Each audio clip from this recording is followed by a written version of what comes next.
July August মাসে সংঘটিত মানবতা বিরোধী অপরাধের মামলায় শেখ হাসিনা সহ ৩ জনের বিরুদ্ধে ট্রাইব্যুনালে আজও সাক্ষী দেবেন দৈনিক আমার দেশ সম্পাদক মাহমুদুর রহমান। আন্তর্জাতিক অপরাধ ট্রাইব্যুনাল ২ এর বিচারক নজরুল ইসলাম চৌধুরী বেঞ্চ এই জবানবন্দি শুনবেন।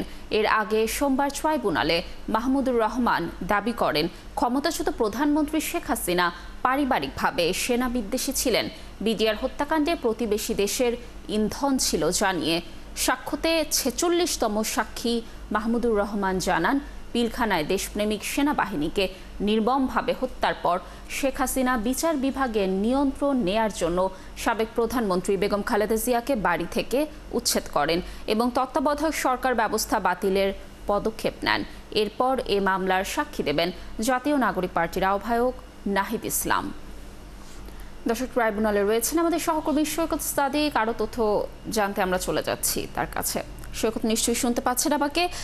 সৈকত, দৈনিক আমার দেশের সম্পাদক মাহমুদুর রহমান ছাড়া অন্য কেউ সাক্ষ্য দেবেন কিনা এ বিষয়ে একটু জানবো। আর এই মামলায় কতজন মোট সাক্ষ্য দেওয়ার কথা রয়েছে? আলামনি বিচারপতি গোলাম মুর্তুজা মজুমদার নেতৃত্বাধীন ট্রাইব্যুনাল একেই কিন্তু জুলাই অভ্যুত্থানের মানবতা বিরোধী অপরাধের যে মামলাটি, সেই মামলায় শেখ হাসিনা, সাবেক স্বরাষ্ট্র প্রতিমন্ত্রী আসাদুজ্জামান খান কামাল ও চৌধুরী আবদুল্লাহ আল মামুন, যিনি এই মামলার আসামি ছিলেন, এখন রাজসাক্ষী হয়েছে, তাদের বিরুদ্ধে মানবতা এই মামলাটি হচ্ছে। এবং এই মামলায় গতকালকে ৪৬ নম্বর যে সাক্ষী দিয়েছেন তিনি হচ্ছেন দৈনিক আমার দেশ পত্রিকার সম্পাদক মাহমুদুর রহমান। তিনি বলেছেন যে তার আজকেও আংশিক সাক্ষী রয়েছে এবং আপনি জানেন যে যেহেতু পলাতক শেখ হাসিনা এবং আসাদুজ্জামান খান কামাল, তাদের পক্ষে যে রাষ্ট্রনিযুক্ত আইনজীবী আছেন তিনিও তাকে জেরা করবেন এবং আরেকজন আসামি চৌধুরী মামুন, তার পক্ষে যে আইনজীবী তিনি জেরা করবেন কিনা সেটা এখনও নিশ্চিত নয়।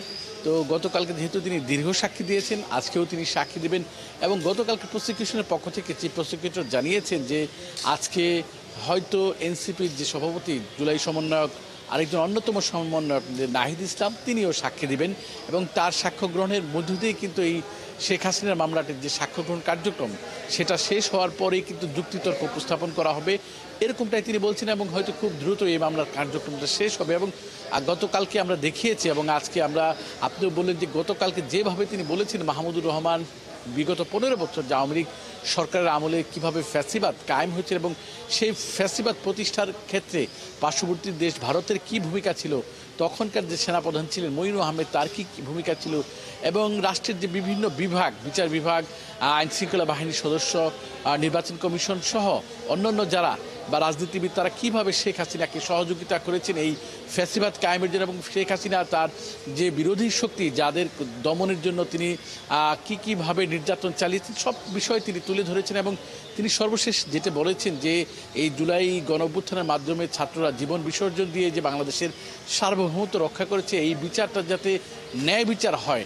তিনি বলেছেন যে আওয়ামী লীগ সরকার আমলে আন্তর্জাতিক অপরাধ ট্রাইব্যুনালে ৭১-এর মুক্তিযুদ্ধে যে মানবতা বিরোধী অপরাধের মামলার বিচার হয়েছে, সেখানে সেই বিচারে কাদের মোল্লার এই ট্রাইব্যুনালে যাবজ্জীবন সাজা দেওয়া হয়েছিল। পরে গণজাগরণ মঞ্চ তৈরির মাধ্যমে সেখানে যে মব সৃষ্টি করা হয়েছিল বলে তার দাবি, এই মবের মাধ্যমেই কাদের মোল্লার ফাঁসির আদেশ পরিবর্তন করা হয়েছিল আপিল বিভাগে। সেই বিষয়ে বলেছেন এই ট্রাইব্যুনালে যে স্কাইপি কেলেঙ্কারি ঘটনা হয়েছিল সেসব বিষয়ের পাশাপাশি তিনি বিচার বহির্ভূত হত্যা, গুম, খুন সহ নানা বিষয় তিনি তুলে ধরেছিলেন। আজকেও কিছু আংশিক বিষয় তিনি তুলে ধরবেন। এরপরেই তাকে আসামি পক্ষের যারা আইনজীবী আছেন তারা কিন্তু জেরা করবেন। এবং আপনি জানেন যে বেলা ১১টার পর থেকে এই মামলার কার্যক্রম শুরু হয় বিচারপতি গোলাম মুর্তুজা মজুমদারের নেতৃত্বাধীন ৩ সদস্যের ট্রাইব্যুনালের।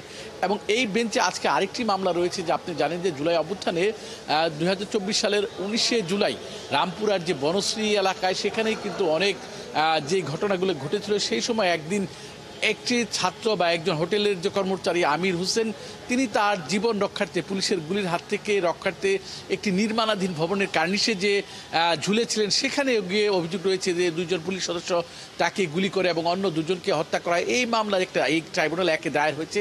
সেই মামলাও কিন্তু আজকে অভিযোগ গঠনের উপর আজকে আদেশ দেওয়া হবে। গত ১১ই সেপ্টেম্বর যখন এই মামলার শুনানি হয়, আপনি জানেন ওই মামলায় মোট ৫ জন আসামি, সেখানে একজন আসামি এসআই, একজনকে গ্রেপ্তার আছেন, কিন্তু সাবেক ডিএমপি কমিশনার হাবিবুর মাহমুদুর রহমান সহ অন্য যে 4 আসামি পলাতক রয়েছেন তাদের বিষয়ে হয়তো রাষ্ট্রনিযুক্ত একজন আইনজীবী নিয়োগ দেওয়া হয়েছে আমির হোসেন, সেই অভিযোগ গঠনের বিষয়েও কিন্তু আজকে ট্রাইব্যুনাল 1-এও আজকে আদেশ দেবেন। সব মিলে আজকে মামলার কার্যক্রম ট্রাইব্যুনাল 1-এ রয়েছে এবং ট্রাইব্যুনাল 2-এ গতকাল যেটা আশুলিয়ার হত্যা এবং মরদেহ পোড়ানোর মামলাটি যেটার সাক্ষী হয়েছে সেটা আবার আগামীকাল পর্যন্ত মুলতবি করা হয়েছে। তো লাবণী, সব মিলে আমার কাছে এই মুহূর্তে ট্রাইব্যুনাল এই হচ্ছে সর্বশেষ পরিস্থিতি। হয়তো 11টার পর যখন এই মাহমুদুর রহমান দৈনিক আমার দেশের সম্পাদক তিনি যখন সাক্ষ্য দিবেন বা তার জেরা কার্যক্রম শুরু হবেন সেই বিষয়গুলো আমরা পরবর্তী সংবাদে জানিয়ে দিতে পারবো। লাবণী, ধন্যবাদ আমাদের সাথে যুক্ত থাকার জন্য।